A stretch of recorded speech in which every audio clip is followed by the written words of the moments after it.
O discurso metafórico não é feito apenas por uma questão de censura, como uma saída, como uma fuga de um discurso materialista direto, mas também porque toda vez que você aprofunda um discurso sobre um determinado fenômeno e que você encontra o núcleo explicativo dele, ele passa a ser um signo-símbolo.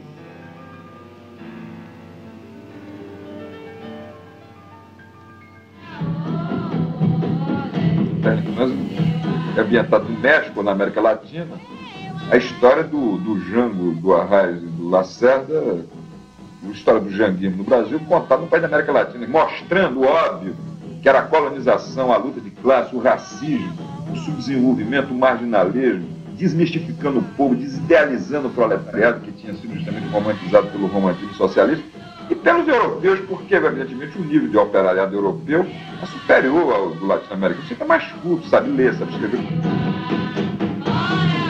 Você muda o nome dos personagens, o cenário e a ordem de certos fatos, mas quando você faz a articulação total, dá o mesmo resultado, porque o modelo é o mesmo. As variações culturais, cor de roupa, maneira de comer, de falar, samba aqui, tango ali, quer dizer, são também chamadas flores dos estilos. Você levanta tudo isso, você vai encontrar o mesmo osso, o mesmo tutano.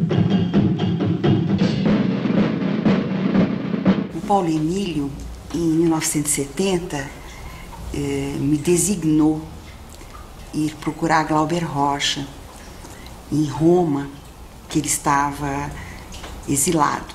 E durante 8 dias ele falou.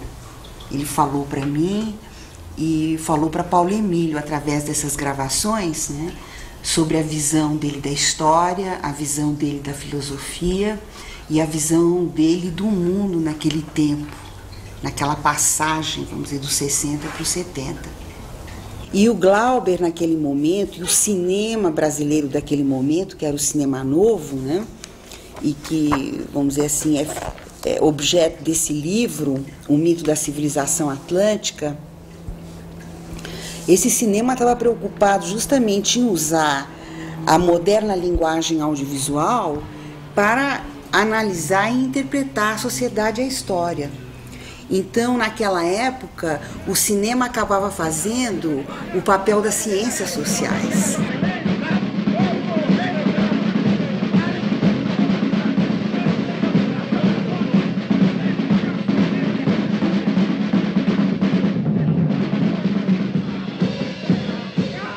O Glauber vai discutir justamente o caráter de um povo que precisa, como ele diz, de pais espirituais ou de pais políticos. E que era um tema que ele já vinha desenvolvendo desde Deus e Diabo na Terra do Sol, né? O tema primeiro do messianismo, depois ele vai evoluir para a Terra em Transe no tema do populismo, no tema do patriarcalismo, porque ele está buscando justamente a compreensão desses signos históricos determinantes dessa sociedade. Como ele diz assim, ele quer saber a história mítica, os grandes signos, o que nós herdamos. O que nós herdamos que nos levou àquele fracasso do final dos anos 60, como ele diz, né? Na antevisão das guerrilhas de 68, que é vamos dizer, o pano de fundo de Terra em Transe, que é o momento do janguismo no Brasil. O janguismo permitia uma arte revolucionária. Temos que ir até o fim. O janguismo era o poder político. O Jango lá tinha um programa de reformas no país, reforma agrária, reforma urbana, reformas econômicas, que abria as vias do socialismo do Brasil. É uma luta inútil, seremos esmagados. Você não pode trair nós. Nossa aventura terminou. Aventura? Você chama Como todo nosso trabalho? Aventura? Você chama nosso trabalho aventura? Por isso o Jango caiu, porque o Brasil ia para o socialismo em 10 anos, com os militares que podiam apoiar exatamente esse esquema. Cumpram as ordens. Disperse os resistentes. Essa situação, essa tensão de agitação política atingiu o auge de um grande comício realizado no dia 13 de março de 1964, quando Goulart, ao lado de todas as forças representativas da esquerda no Brasil, falou às massas e iniciou as primeiras reformas sociais e econômicas que anunciavam esta revolução.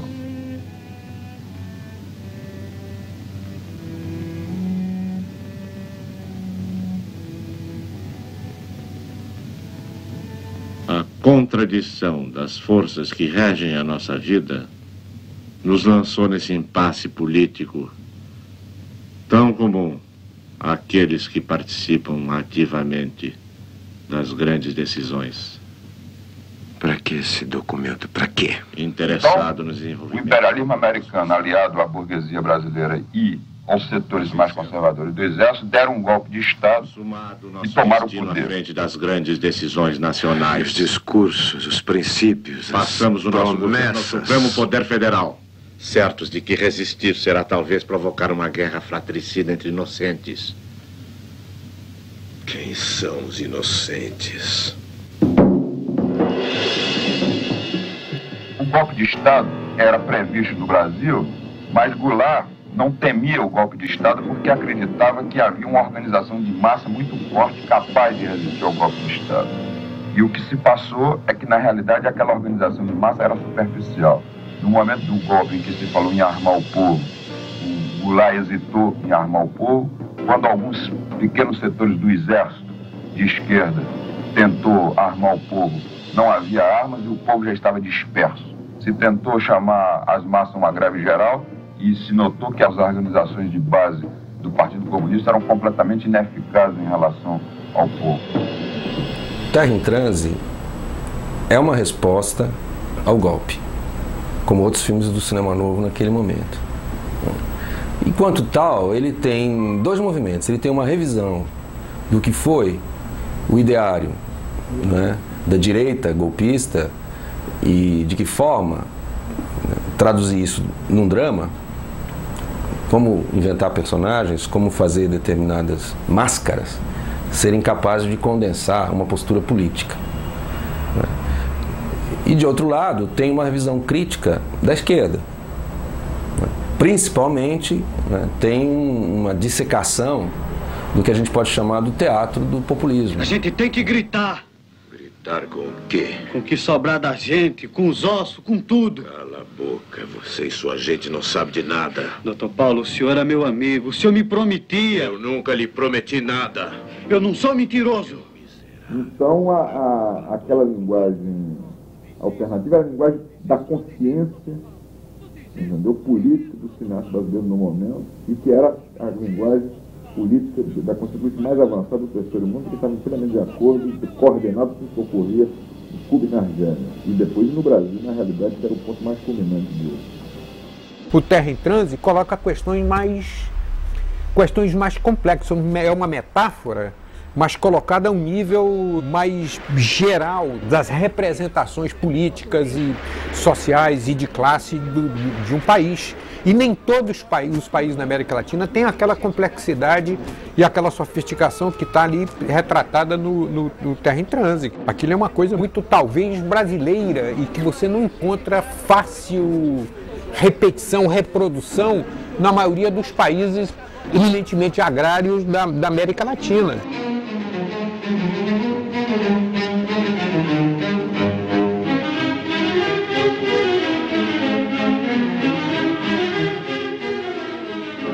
Com o golpe do Brasil se radicaliza a situação latino-americana, meio que sai paola. O Che Guevara ficou convencido que tinha que partir para a guerra, quer dizer, sai a tricontinental, tem Lubumba, rebelião na Argélia, quer dizer, o terceiro mundo começa a existir. Qual o sentido da coerência? Dizem que é prudente observar a história sem sofrer, até que um dia, pela consciência, a massa tome o poder.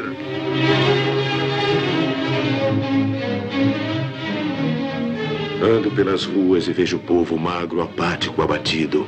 Este povo não pode acreditar em nenhum partido.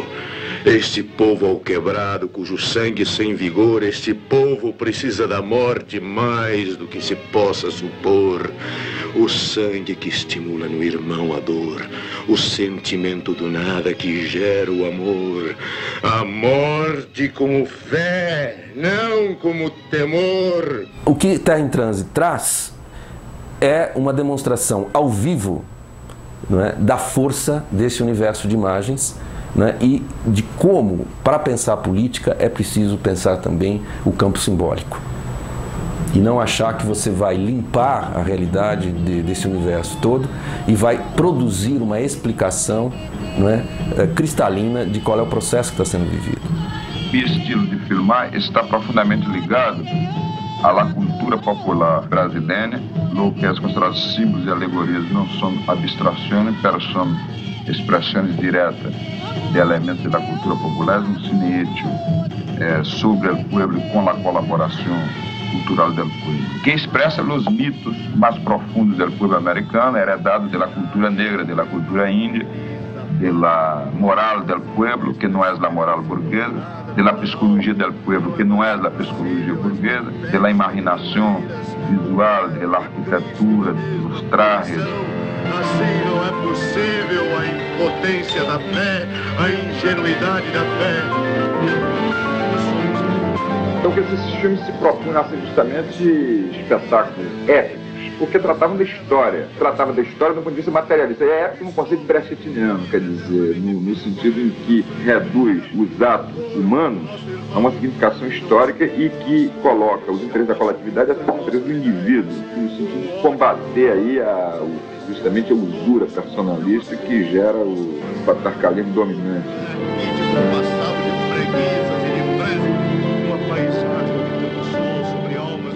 O Terra em Transe traz uma metáfora extraordinária, que é pensar de que modo a política brasileira do século XX, como ainda permanece um acordo entre as elites, como ainda permanece uma política de portas fechadas e de espaços palacianos, com a exclusão, não é, do povo, ela pode ser trabalhada iconograficamente a partir de uma referência ao século XVI, XVII. Não é à toa, né, que você tem essa extraordinária síntese entre um homem de terno do século XX sendo coroado, né, como se fosse um rei absoluto. Nesta grande coroação, né, ele mobiliza, por outro lado, um ingrediente fundamental da cultura popular brasileira, que é o imaginário da escola de samba. Aprenderão, dominarei esta terra, botarei estas histéricas tradições em ordem, pela força, pelo amor da força, pela harmonia universal dos infernos, chegaremos a uma civilização.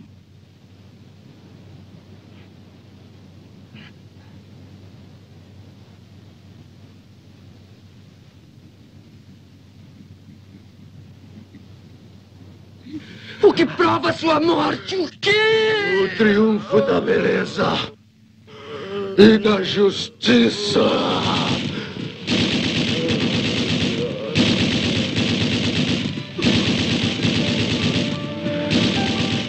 A morte do poeta no filme é uma morte-vida. Nós não seremos capazes de realizar valores pleno e profundamente se não formos capazes de morrer por uma ideia, por uma causa, por uma mulher, por um amigo, por um país.